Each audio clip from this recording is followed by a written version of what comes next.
through.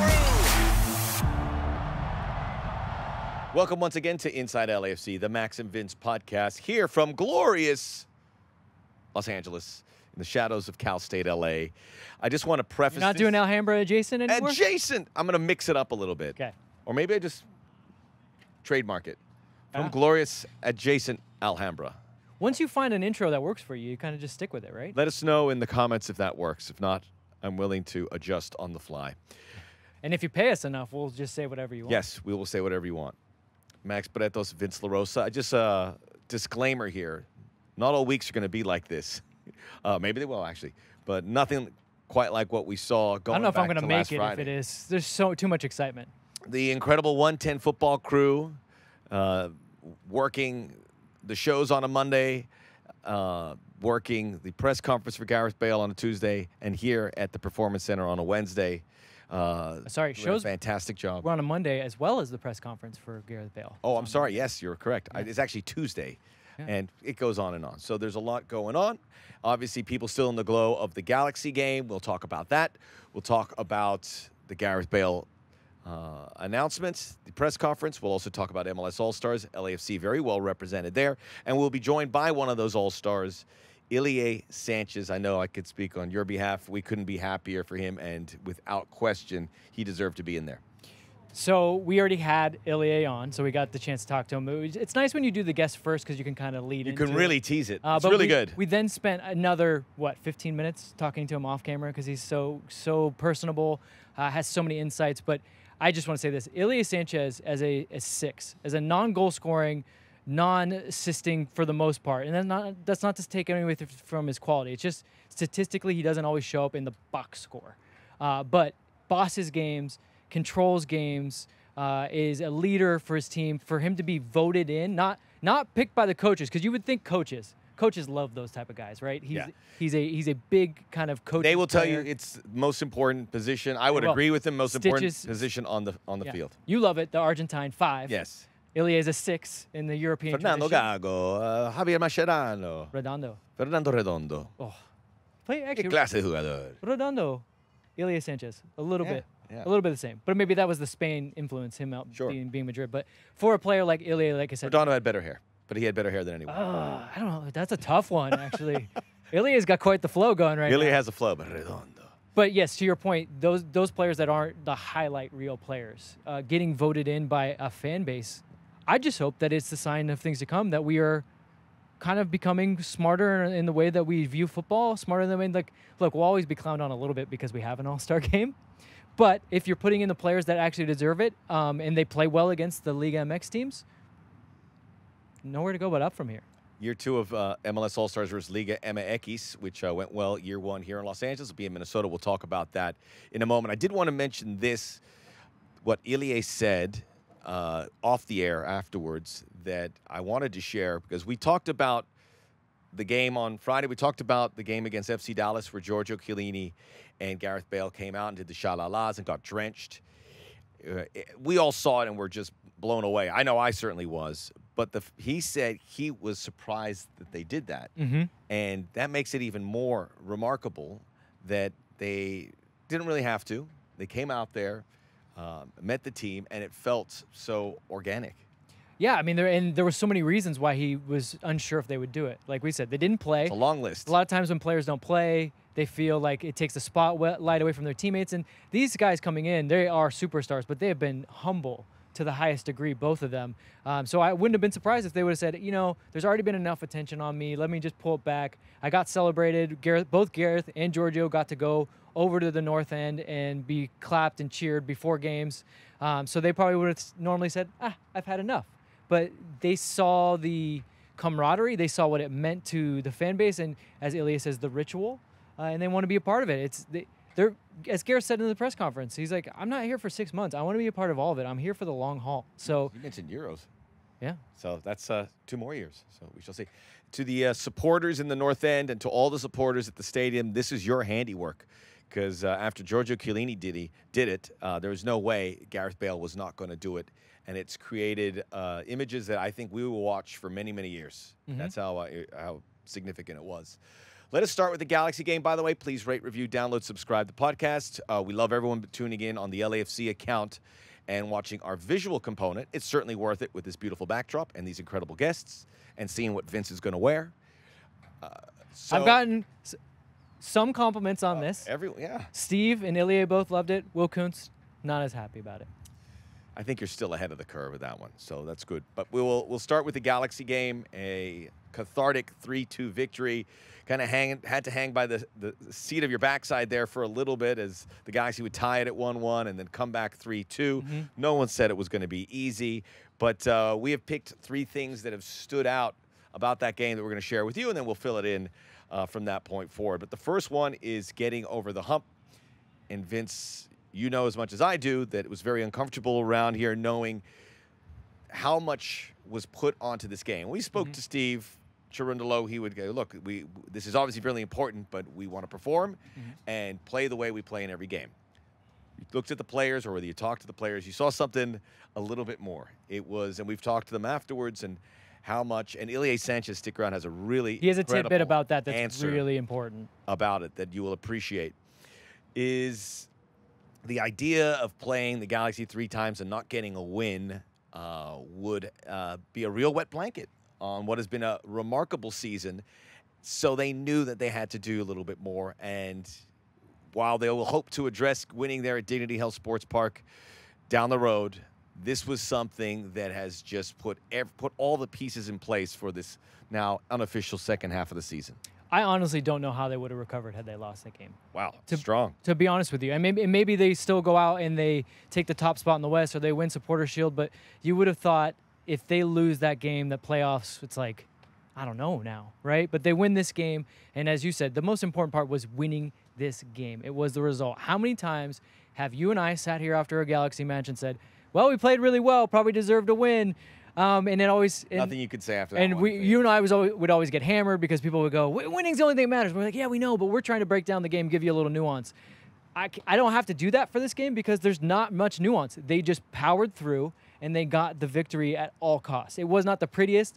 It was very interesting to hear the Galaxy have to talk in that moment because the shoe very much was on the other foot, and they did not wear it well. I would say because they kind of, after clowning LAFC for years and saying, hey, it's the result is the only thing that matters. We don't care if you played well.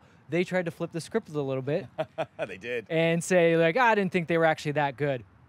All right. I will say the one thing that LAFC has been in defeat or in draw or in disappointment has been pretty gracious, aside from, obviously, the afters of that Open Cup match.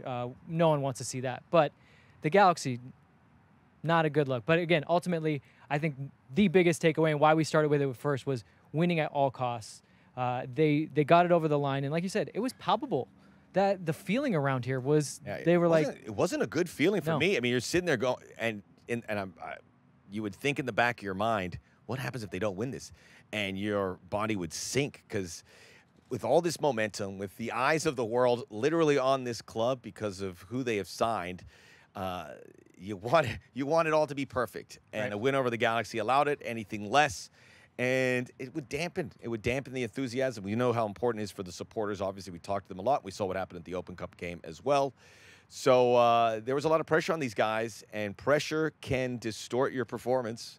We've seen it so many times. I mean, we did see it in the game. We did a little bit, but they were able to get over the hump. That equalizing goal, you're like, oh boy. I mean, it was like just past the hour mark, and it was a little bit fluky, as they are. Yep. Ilie, again, he's going to share with us kind of what their feelings were about how the Galaxy were able to hurt them and how they kind of hurt themselves. And a lot of that might have been down to pressure. It's this weird, delicate balance where, like you said, you walk around here and you want to say it's just another game. We believe in ourselves. We believe in our style of play. At the same time, you can't say that because you want to win this so badly for your supporters. And I think that's why we hear more relief than actually celebration. Because they're like, supporters, you celebrate this. This is for you. We wanted this for you. We've let you down. You guys go celebrate it. We're just relieved that we could give you this. Game on a Friday night, an extra day to celebrate it for everyone out there. And they did. They certainly It was hopping right after that match. But how many games do we say in the MLS regular season classify as winning at all costs? Maybe not enough. Not enough. Very few in a season. Certainly not at this early stage in July. But this was one. We all know it. Now we move onward to Sunday. Nashville, where perhaps we see Gareth Bale, who was introduced in the press conference at the glorious Field Club. He's now had his They're in the bowels of second day of full training. Are you surprised how quickly they, after getting off a plane, have kind of fallen into place into training? I guess yes and no. I shouldn't be, because both are the consummate professionals. You look at Giorgio Chiellini, you look at Gareth Bale, and they both come from a small vacation. They still look extremely fit. Are they 90 minutes fit? That's a different story. But just looking, the eye test, they look fit, and it's still surreal seeing both of them. Like seeing them in little drills out here together, where like either Giorgio's defending Gareth or Gareth's playing a ball to Carlos or something like that. I don't know if we'll ever get used to it. Well, just the DPs, they're not DPs, but they're kind of that status. The big superstars to come here, you don't generally get that quickly into a club. I remember when David Beckham signed, it seemed forever before we finally got him going. It was forever. And it was forever. And you'd see him, he'd do an interview, and he'd disappear. And that was the first. And he was a phenomenon. There's no doubt about it. And much has changed. But many others kind of followed that suit. They just wanted to kind of come and play, didn't really want to do much. I will say that Gareth Bale did every media request at Bank of California Stadium. Every last one. Local, national, international, did them all. And it was multiple.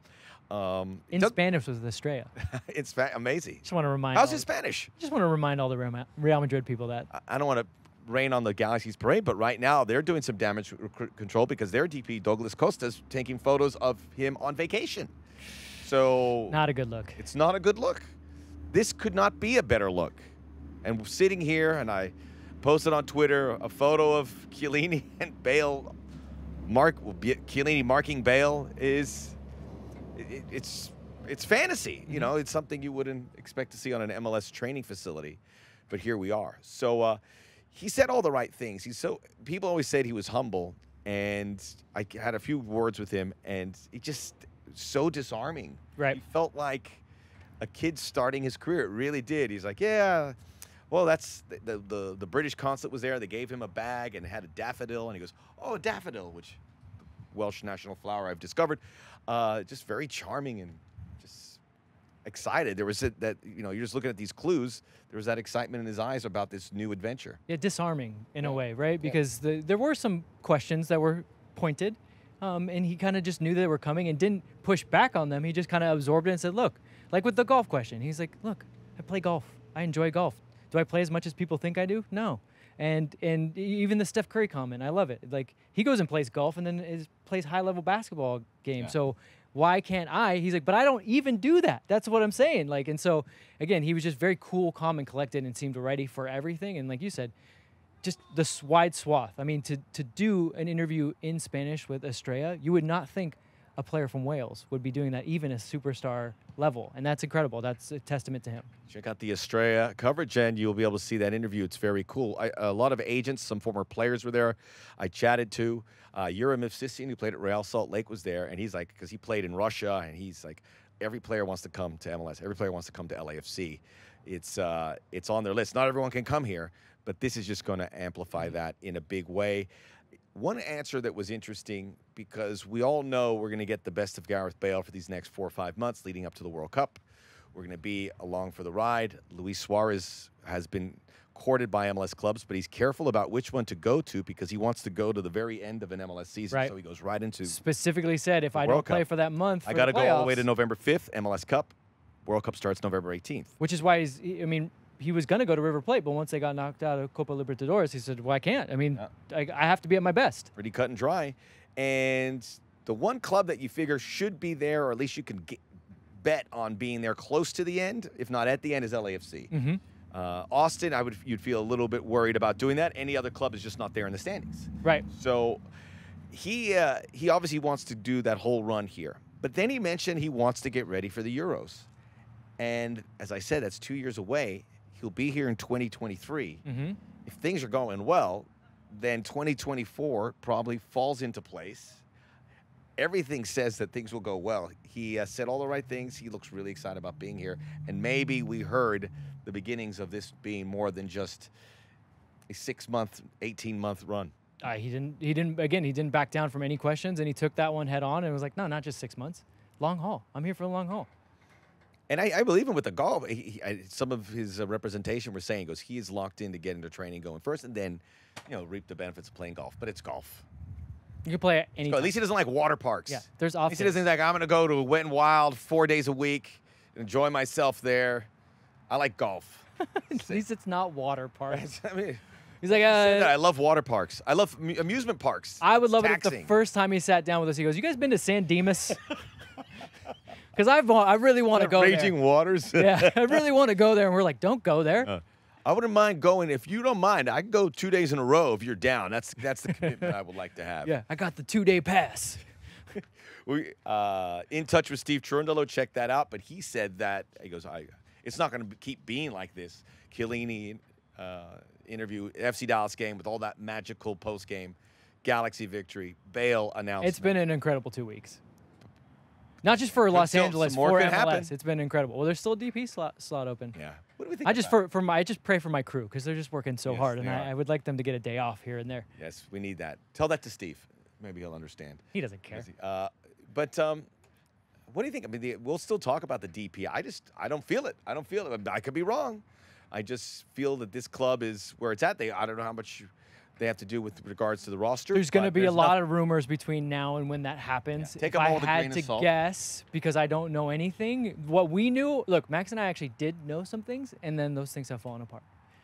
For whatever way, we won't share too much more on that. But if I had to guess, I still think it's going to be a young player. Yeah. I think when you bring in a Giorgio Chiellini, you bring in Gareth Bale, and even if you bring in Jesse Lingard, it's going to be weird if he's like, I'm a DP, and these guys are TAM.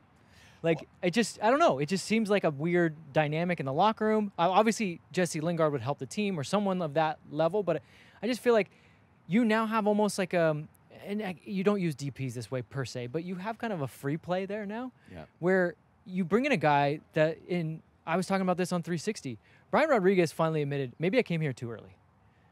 And he had to really take a long time and take some knocks to kind of get it in his system. So maybe you do bring in another young guy and say, look, come here, 6 months, you'll come off the bench, you contribute when you can, but really, we don't need you to do anything now because look at those guys that are next to you on the pitch. And you can kind of, there's not patience in professional sports, but this is one of those rare instances where I think you can have patience with a big spot. And if you can go for a really high-end prospect and bring him in now and bring him along slowly, that will be an exciting development as well, because we know the scouting department within LAFC and all their connections are above and beyond what you normally see. They've done very well with South American players. Some of the names of players that I've heard they were scouting on, and like ultimately they didn't get him because another bigger club came in. Like, here's one, Luis Diaz. They scouted Luis Diaz now at Liverpool, and they were talking with him. They were probably never going to get him for the money that he was going to go for, but they're identifying and assessing these and having these talks. So they're going to hit one of these. Yeah. They're going to hit one of these. Luis Diaz type guy is going to start at LAFC or maybe another MLS club, and all of a sudden, one of the super clubs are going to come here and offer, here's whatever amount of crazy money. $40 million would $40 million for this guy because we see the talent. It's going to happen in this league, and it may happen at this club. And by the way, may happen right here behind us. Might be happen. I'm convinced of it. So be prepared for that. The situation now as well, it's a dilemma for Steve Cherundolo and John Thorrington because you have Giorgio Chiellini, you have Gareth Bale, and you have a team that's the best in the league, flying high with the players that are playing. So this is a unique circumstance. When you're doing that well, you don't just incorporate 2 new players. Right. They need to incorporate these 2 players. The question is how quickly and how soon. But if it was a 3rd player that they're doing when you have everyone really performing at a high clip, that's going to make it a tough situation all the tougher. And I would say if you had more competitions, you wouldn't worry so much. Like, this is front-loading for hopefully a Champions League run next year, because when you have more competitions, it's easier to kind of move some pieces. You have to. Actually, it's not easier. You literally have to rotate.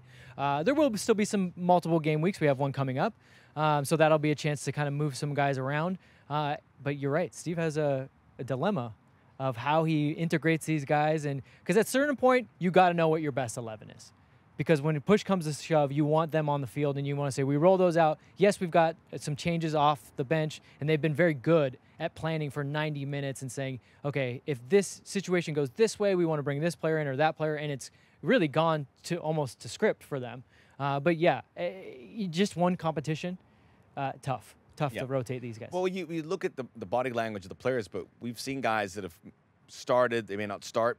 A lot of them bounce back and get those minutes. No one's really out of it. We don't hear bad apple kind of, I need to play. There's none of that going on. There's a great spirit here, and it could be just from our perspective. We don't know what's happening inside the locker room. But it seems like everyone's on board, and those sha-la-las at the end of the game, it's everyone out there, well, I think arm in arm. I think that's why those moments are important. They are important. So I think we have a very happy camp. We'll see if that continues. Results mean everything, and we'll see more on Sunday, Nashville. Check it out. We're on KCOP TV. Could be Channel the 13. debut of Giorgio Chiellini and Gareth Bale. Yeah. Giorgio Chiellini, I would imagine, pretty sure we're going to see him. Gareth Bale reports saying we probably will, but we'll wait and see. It's still too early for us to determine that in any way. But I can't. We've backloaded these games on KCOP. We got a lot. Very excited. No way you could come along for the ride. Yeah, no way you could have planned that, but it's going to be a great way to end the season. ESPN and FS1 and Univision, their lack of foresight. Well, ESPN ESPN got theirs. They got to have that Galaxy game. They got to have Gareth, and now they They'd say want thank you. something in September. They would, but oh well. In August. So you'll see that on KCOP. So great news for our local broadcast and for everyone here. Terrestrial television, you will be able to see it. And that's going to be a good game with a team that I think resides in the top 7 that is protecting their home court. They're going to need a result, and obviously will feel the magnitude of the moment with these 2 new debuts that we imagine. Talked to a couple players that are excited to see that stadium. So nice brand new stadium. You know they want to defend it, and we want to take it. All-Stars. 3 All-Stars. Wait, we didn't even get through all of our Galaxy. Are we finished with the Galaxy? No. Oh, well, let's go through the. Oh, I haven't. You're right. I haven't finished. Yeah. I just jumped the gun there. Sorry. See, it's all out of whack now. Number 2, the counterattack, and Chicho Arango, who has become, everyone's defending Chicho at every level, and rightfully so. It's that 5 goals in 6 games, and this was a very special goal. Game-winning goal, crossing the goal mouth, beautiful ball by Carlos Vela, coming off that counterattack, and just how Chicho Arango is being used in this offensive capacity is truly, it feels like it has some staying power. It's a wonderful development for a guy who had a slow start to the season. Well, we kept worrying and worrying. Can Chicho and Carlos play together? And I think this play is the perfect example. Carlos comes short because it was a turnover and then 2 passes. Carlos comes short, takes that pass. Chicho leads the line, splits the center backs, finishes it off. That's exactly how we want to see it. Lightning quick counter. I mean, it was precise enough. But I mean, it probably could have even been better, I think, with some of the passes. But the finish, just angling it right into that corner. This is a new weapon for LAFC. And well, not a new one. I know Matt Doyle, all respect to you, Matt, because you watch all these games and have to write these long reviews of the weekend. And you said, LAFC's finding added counterattacks. I think we were pretty good in transition in 2019. I think that's something that people forgot. We dominated best kept secret. We did dominate the ball much more than we have in past. You did get that right, but yeah, it's the counterattacks have come back on. I think we lost our way in transition. We were horrible in 2020, even worse in 2021. So I'll give you that, Matt. We did miss that, but if this is a new involvement for LAFC, and we talk to the guys and they say, hey, we've learned to play in a low block, we learned to play in a mid block. Look out, man, because they're learning everything. Because look, very we talk complex. Preparation for these games, and they're ready for anything. We talked about it in the Columbus game, and it made a lot of sense, especially with the delays and being in the East Coast. But if they can do it even against a team like the Galaxy, or let's say come playoff time, 2 passes and a goal, and to know that Chicho's going to finish that off. And Steve, by the way, in touch with Steve Cherundolo, was like, we still could have finished more chances. Yeah, and the idea that they could play with 3 really good central defenders in the back. We've talked about the group that they have now healthy and available. You had Chiellini and Eddie Segura to fall, Murillo and Ibiaga. That is a luxury no MLS team is even close to having. If you can have 2 guys like Carlos Vela and Chicho Arango, or let's say Gareth Bale and Chicho Arango, or Vela and Bale, that can just cheat a little bit, or they kind of sense because they're so smart about when turnovers are happening or when the other team's getting in a situation, they can kind of cheat a little bit, and then you have them as outlets, we're going to see a lot more goals where it's 1-2 passes and a goal. And to be able to attack with 2 players, like you're not then, and then you, like you said, you have 3 quality center backs and 2 players that are able to get you a goal. It's going to be impossible to break this team down. And this is great news for Carlos Vela, who added the 2 assists, what would be the game tying, and then the game-winning assist to Sifu and Chicho. And that's how Sociedad used to play. Remember his best years with Sociedad? Yep, he kind of tucked behind that the coming underneath. number 9. Griezmann going ahead of the defense, and those two. What a great visualization you just gave me, Vince. Go back and watch some of those Sociedad, especially Carlos's best season with Sociedad was really Carlos coming short and being kind of that support striker to Antoine Griezmann. I might do that. Got some Tuesday night plans now. Nice chamomile tea and what a Sociedad. nerd! No, that is very nerdy. What's our third one? Our third one is consistent Sifu. We talked about the game against was it Red Bulls or Dallas, where he said it was his best performance. I think it was the Dallas game. Dallas. He applied the ball to Danny Masovsky, and that pass against Dallas. He was all over it. He was. I talked to you. We were in the press box. He's on a heater, and then for him to come out and score these 2 goals, be involved in the third. Jose Cifuentes is arriving. I remember when he was first here, and he looked so lost. It was a kid from a foreign country, overcoming a lot just to get from where he is in Ecuador. Very difficult place to grow up, to come to Los Angeles, to go through these growing pains where you didn't know what he was going to get. You know what you're going to get from him now, and he has made that midfield so dynamic. And 2 goals in the bank as well, after not scoring in a while, is a tremendous achievement. One at both ends. He is very much the opposite of himself on the field. In the field, he can impose himself. He's powerful. He really gets out there, and you notice a player like him on the field. Off the field, he's very shy. He's very quiet, and he's very non-assuming. He doesn't immediately come to you. He's more comfortable in his skin these days, though, because he has of the play. He has gotten better, but he's still very quiet. When we speak to him, he's always very, very humble and smiling and quiet. He's not as loud as some of the guys, but you're right. And maybe it's some people are saying he should have been All-Star. Maybe he should have. Maybe I think he's come on just a little bit too late for those votes. But if this is a sign of things to come, he's already kind of matched his stat line for last season, and we thought last season was his breakout year. So if this is what is in fact going to happen, I mean, this is the reason why we were saying before that DP slot, you can kind of play around with it a little more. You can be a little more patient, because a guy like Sifu, who's on a TAM deal, who's 22 years old, who's playing to be on that plane in Ecuador and playing like he's definitely on that plane. And on the field.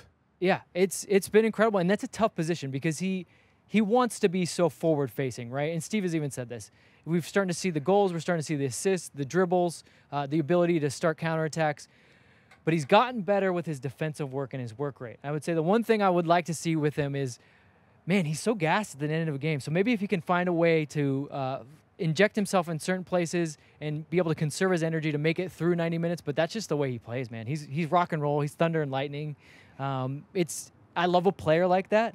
But it can be hit or miss because, you can get a few fouls, get a early yellow card, which has been a problem with him at times.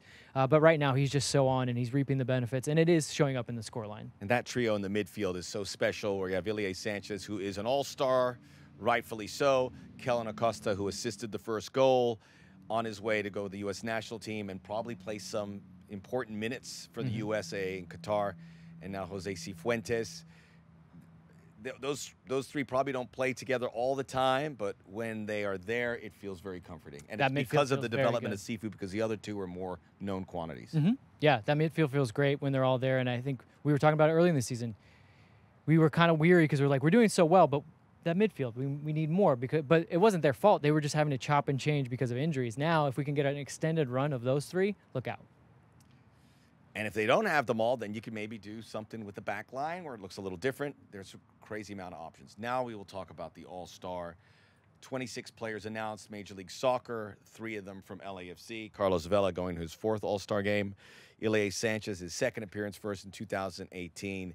And I know one that everybody can take a lot of satisfaction in this building, Chiqui Palacios, for all intents and purposes here, voted as the best left back in the league by his inclusion. That is, you were hoping for the best here. I think maybe you could have had a 4th guy, but 3 is a tremendous achievement when a lot of big clubs didn't put anybody in there. Yeah, 3 is tied for the most with any team, so at least we have that satisfaction. And that other team is NYCFC, who we think is probably the 2nd best team in the league. Or Austin, between Austin and NYCFC as of right now. And by the way, happy birthday to Chiqui Palacios. Today was his birthday. He turned 23. So all-star and then had his birthday. But you're right. And again, it speaks to what we said off the top.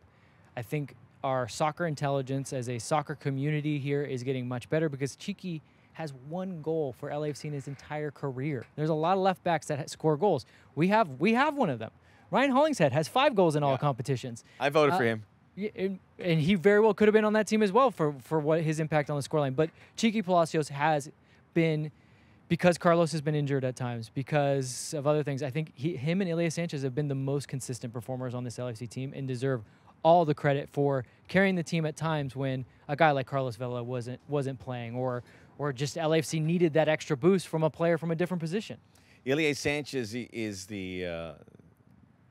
that traditional centerpiece, the linchpin of a team. He is the guy that if he's having a good season where he's being acknowledged by the All-Stars, it means your team's doing very well. He's always going to be in and around the ball, whereas Cheeky has to work that little bit harder to be a focal point, and so much goes through Cheeky. He's a high-usage player. Well, remember, Ilie was a free agent, came to this club. I mean, obviously, he was still a very serviceable player, and a lot of clubs would like to have him.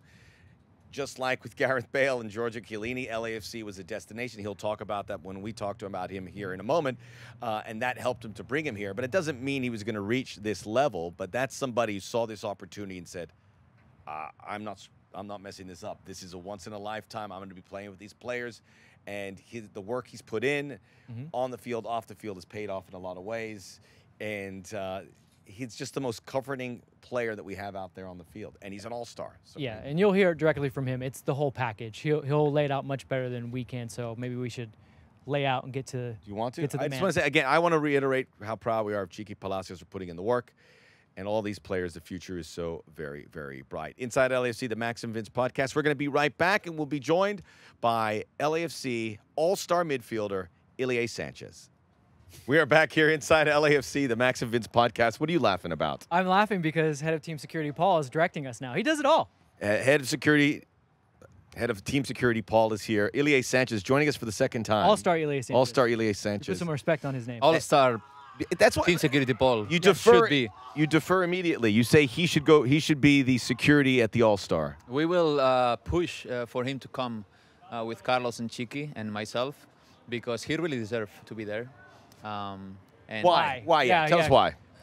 You don't know? I mean, all that he does in a regular basis, we want you to share every with day. Everyone else. He's here 5:30 in the morning.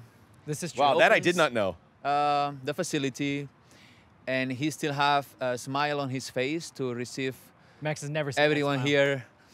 That's because you come a little bit later. Oh, so if I got here at 5:30, he'd be okay? 5:30, 6, 7, you know. At the All-Star broadcasters time, he's already put a full day in. Upset or, you know, going into his day. He has been very good with me, and he lets me meet people there at the stadium. So hats off to Team Security Paul. I wore his shirt on the show once, on our 110 football show. So there's love there. We love him. Okay. That's good to see that. It's important to have a good team security. Actually, we were making jokes when the votation started for players and stuff. We could vote for every single player but our teammates. So I told him, Paul, I'm sorry, I would vote for you as a best chief of security, but I will have to vote for the Kansas City one because you can't do it. You know, I can't vote for my own teammates, and he got really upset about that. Shouldn't have said anything. Yeah, sometimes it's better to not tell Paul something. But we're so happy to have you on. Obviously, being announced as an All-Star today, but also because we had you on after the first Galaxy match, and you kind of took us through it, and we could tell that it still ate at you. And now we get to have you on after you beat them. So, thoughts now that you have beaten them? Like I said, when we talked to you, you were still very much in the moment and still very disappointed. I know that this doesn't make up for everything, but just kind of the general thoughts as you look at it in its kind of singular focus is winning that game. First thought is the main goal was achieved, and it was to get obviously the 3 points and the win in front of our fans at home. After that, we are professionals. We have to analyze and assess what happened throughout the 90 minutes.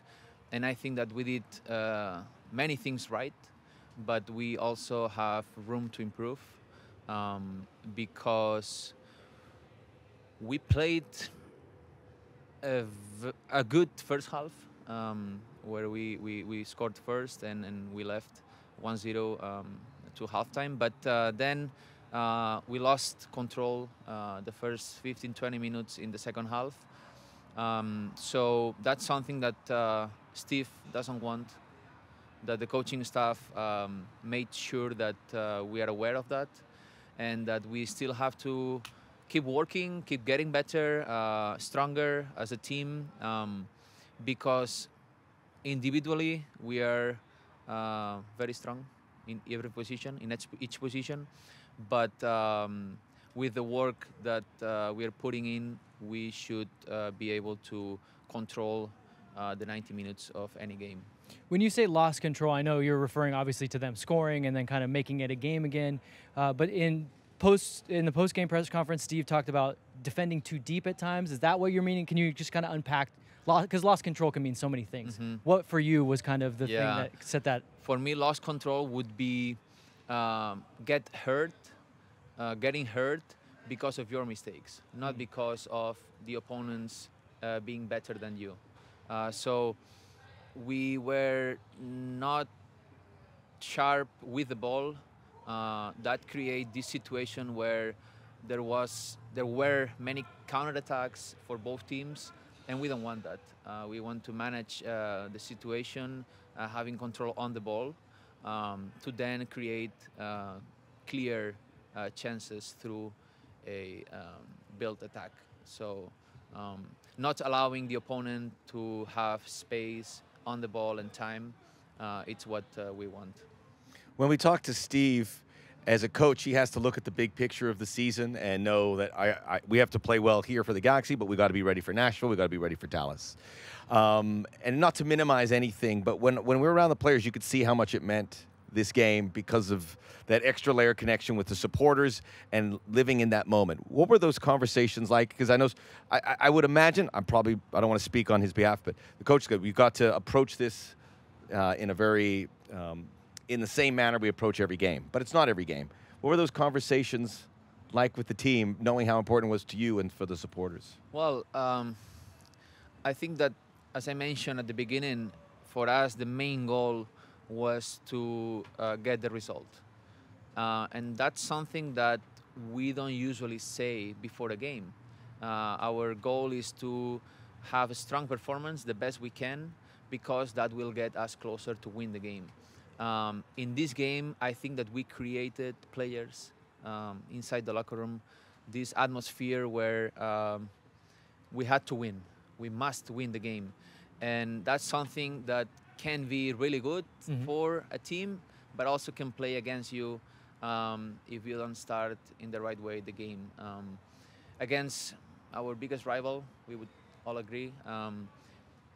I think that extra pressure made that,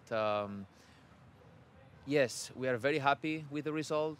Don't take me wrong, but still, we believe that we should have been sharper and more calm on the ball and clever in front of the goal too. Could that be, I guess, a long-term benefit to you, though, in the end, as you're saying that? Because as you keep saying, you know, we have things we have to work on, and you look at that game, you win 3-2. Could it have been maybe less beneficial mentality-wise if you guys just won 3-0 and it was a cakewalk? And we've worked on those things. It's not that we haven't touched on those situations. We've worked on a deep block. We've worked on a middle block. What to do when we recover the ball, to secure it if we cannot go forward. All these things that we worked and we keep working on them. It's what we need to manage during the game, not just in training. And those mental situations where you feel that extra pressure. You go 1-0 up, but you don't want to lose that advantage. You don't want to give up a goal. As you said, you scored the second one, and maybe the game is completely different. Football are details in those situations, and confidence and pressure plays a big role in any team in the world. What was the reaction when they tied the game? Maybe if you could share what maybe was said amongst the team, well, because there was a reaction after that. I think we kicked off, and I kicked the ball out of bounds, right away. So just let you know that at that time, yeah, we didn't expect that. We didn't want that at all, and probably affect us for 5-10 minutes.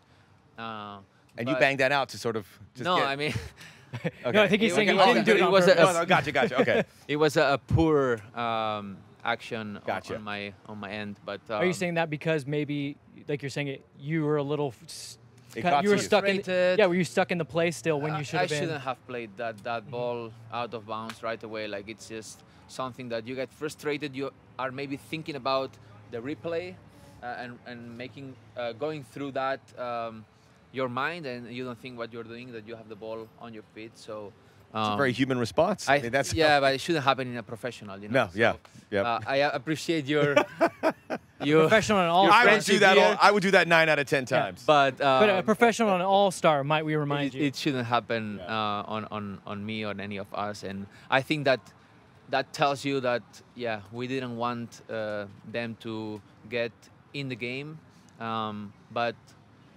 luckily and we have players like Carlos, like Thifu, like Chicho. They stepped up. We scored the second one, the third one, and that gave the team confidence. But still, Galaxy Push, they are a great team. I think that we all agree with that, and they have a good coach too. So, again, we are very happy with the result, but we are not satisfied because we know that we can do much more and much better. That's kind of what you would want to hear, right? I know that Yes. everyone wants And I'm to, sure that the coach yeah, told Steve you the has said it, same. yep. And I'm glad you said about because my fault. thoughts, most of them are based on his thoughts and his reviews and him analyzing the game and letting us know what he wants for the team. And that's exactly what we need to do to be able to win games. And I'm glad you said about the Galaxy, because they just fight, and you could see it on the field. They don't put their heads down. In this game in particular, we don't see them all the time, and they've had their issues in other games, but in this game, they are relentless. And they subbed Joveljic and they throw in Cabral. Yeah. And then Efrain goes out and Victor Vázquez coming, which is even a better player. So you never know. And Sasha comes in, and they can make all these rotations in the front with Ravelason and Grancir, obviously Chicharito, no? So they are a solid team in the league, and with the motivation that they had, also the no pressure coming from 2 wins Right. at their stadium, coming into our stadium. I think that it's a huge win for us. And moving forward, looking ahead to Nashville, Kansas City, Seattle, etc., it has to make us work harder to be better for these next games and playoff games. Playoff games are going to be exactly the same Right. Only the than- result matters than at last that point. Saturday. Right. Yeah, that's what I was trying to, like, mentality-wise, I feel like although you guys are kind of subdued in your celebrations, I think maybe we're going to see the dividends. We're going to see what the good parts of that down the line. That's a good point. I want to ask you about the fans. It never ceases to amaze me, but I still feel surprised when I see the displays, whether it be the TIFO or the smoke show before calling it hashtag smoke show. I know that that's probably used for something different, for something totally different, but I want to call it that. But for you, coming from Spain, where I like Spain because each fan group or supporter group is kind of different. Like, you go to Camp Nou and it's a different vibe than when you go to the Bernabeu or you go anywhere. You go see a game at Valencia. For you though, what are your kind of thoughts on seeing that, and how does it help you as a player? For us, for me, that was amazing, and we are so happy and so released that we could give them the win. They deserve it more than anyone in this group, more than all of us. But we are all together on this. We feel them as a part of LAFC. I hope that they feel us as a part of their group too, because we play for them they cheer for us so we can be better on the field, we can push till the end, and that's exactly how we feel, how they make us feel. So I cannot say other than thank you to everyone that was at the stadium supporting the team, even at home. We can feel them, and as you said, this is a long run, and I think that we are making step by step in the right direction. We have a coaching staff that is very demanding. We have fans that are very demanding, and we as a players are very demanding too with ourselves. So this is the right place to be. They make this the right place to be, and as we chat at the beginning of the season, that's one of the reasons why players want to come play here, right? To be in front of them and to bring wins to the fans. And you shared a moment that I will put near the top of images that I've seen at that stadium against Dallas, then against the Galaxy, when Giorgio Chiellini came out and did the Shalalas with the team, and then Gareth Bale. And when I see that, it feels like that team, Chiellini and Bale, have been part of this team for a long time when you see that. And that wasn't the case. Many times they just got off a plane. How did that start? I mean, how did that come about, especially the Chiellini one, which is where we saw the first time, where everyone looked so close and it all came out at the end of that game there? It's unreal. And also trying to compare with what you just say about other countries, the fans, how they behave, how they are with their teams. And now with these celebrations, how our fans behave. They seem that they've been built through so many generations, like in Europe. Like Barcelona fan base has more than 100 years. Madrid, Inter Milan, Liverpool. Let's not talk about Inter Milan. Okay. But Juventus. It's interesting you chose that second or third there. I know. Gave me a little eye, too. No. But LAFC fan base seems to be built through the years. So many years. Yeah. For other teams, but through the years they've had that. And they are pretty young. They got together 10 years ago, less than 10 years ago. Yeah. So all these celebrations, rituals after the game tells you about how special this is for them, but also for us, that any new teammate that comes to the team, we want them to experience those rituals. And I'm glad that they also wanted to be part of it since day one. So I'm pretty sure that they are also here because one of the reasons they are here is because of the fans. Right. Same way that we all chose at some point coming here because Giorgio and Gareth. Of them. Yeah. That was a big draw. And they said it. They both said it. Well, Okay, Gareth said he exactly. saw it on TV, and then he sees it in person, and he's like, "This is a whole nother." Yeah. I couldn't comprehend quite what it was, seeing it, flattened, and then you see it in full 3D. I was going to ask you about Giorgio because I got a chance to do a event with Maxime on Sunday, and somebody asked him about Giorgio, and he commented that what Giorgio really helped you guys with in that game was at halftime. He was kind of going around to guys going, "Hey, if you can maybe step up a little bit here," and then going to the next guy, "Hey, can you close the distance here? Can you do this?" How was that? How did you find that? Him just like the kind of little tips that he was giving, and did he speak to you? What did you see in that? Definitely. He's a winner. Games, training, on the field, on the bench. He's a team player.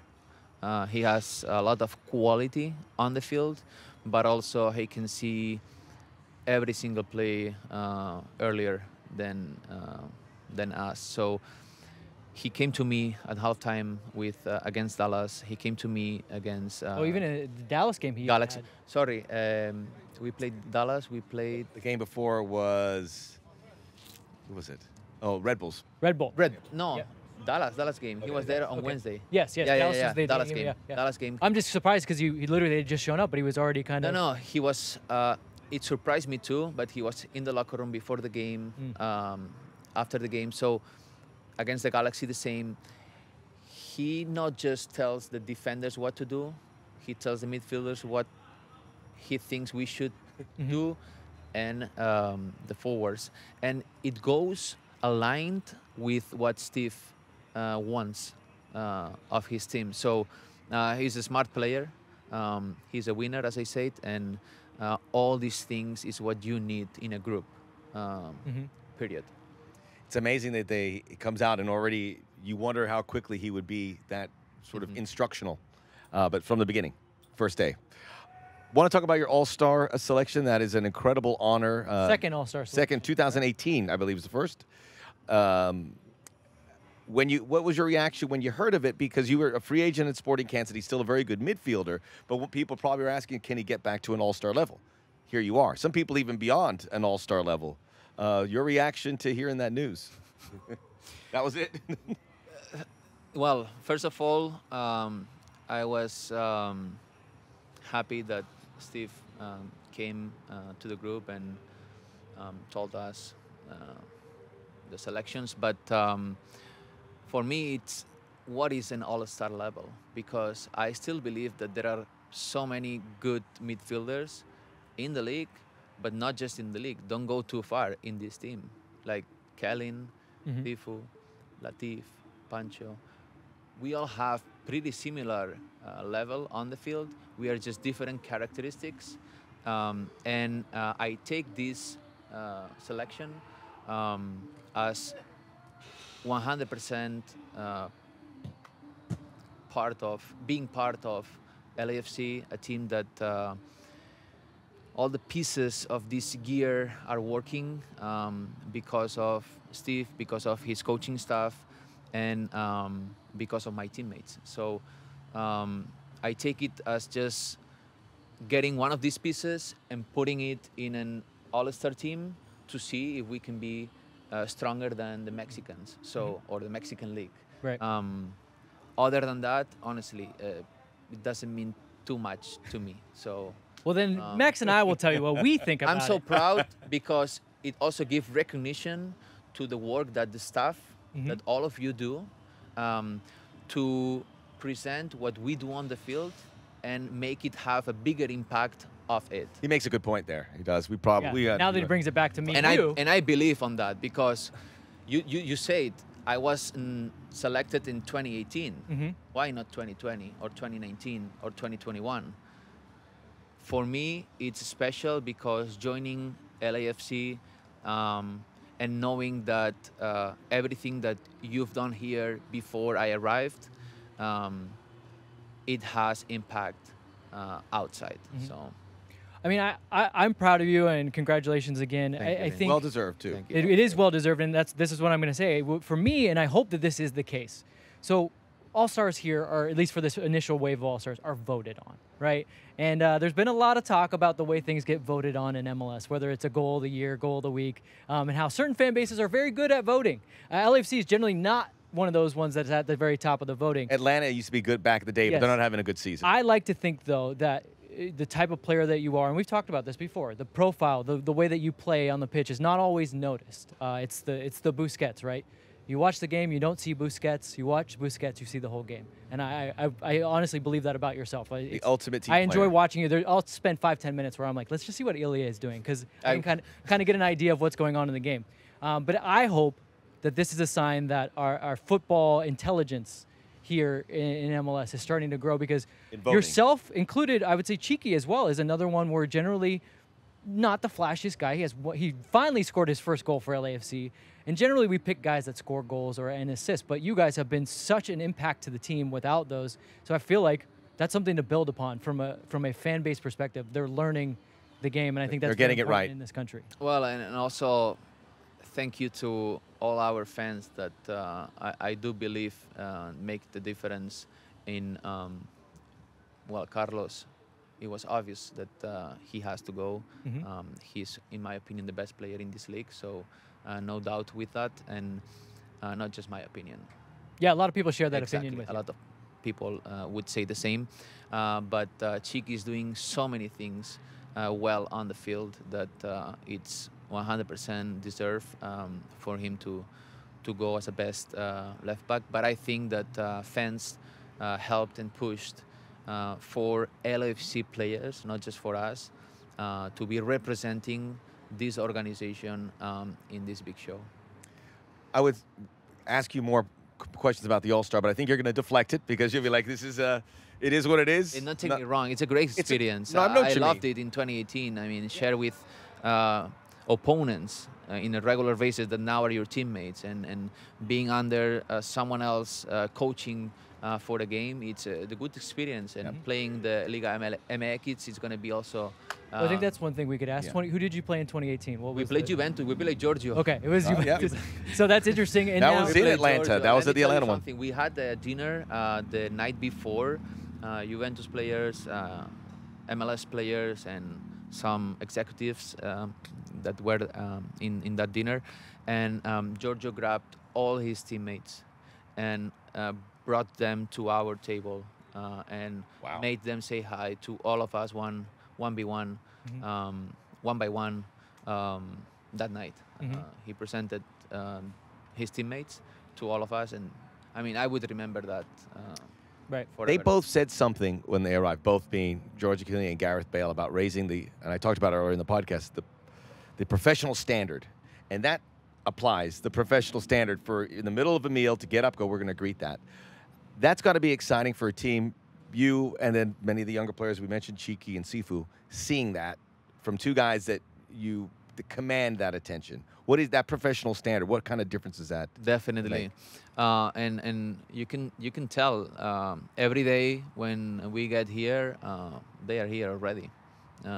They had breakfast at the right time, for then go to the gym or to the treatment table and start working on what they need for then perform on the field. So all these things, being on time, eating the right food, resting, getting treatment, doing exercises to prevent injuries, working Kids? out after to get stronger, faster, and all these details that they add to their lives that we have to get them for our lives and for especially for our football life. And you see them firsthand, so you can go, I need to incorporate Well, that. I want to add that you're part of that though too, Yeah. because You set Max the and I standard. noticed that you're here, you're one of the first people here and one of the last people to leave, and you're always putting extra work.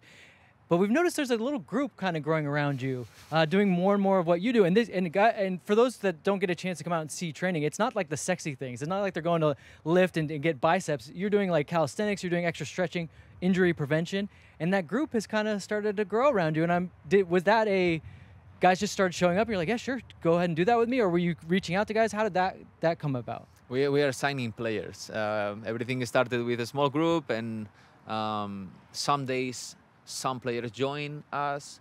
The next day it's a different 3-4 players that come into the group, but 2 leave because they have something else to do. Like it's not something that we organize. It's just something that I try to do, and that other players think that they can add to, not every day, but sometimes in their routines. And let me tell you, also staff is joining. Maybe Good. not working out, Maybe Max and I should be. but getting in on that. conversations, eating together, like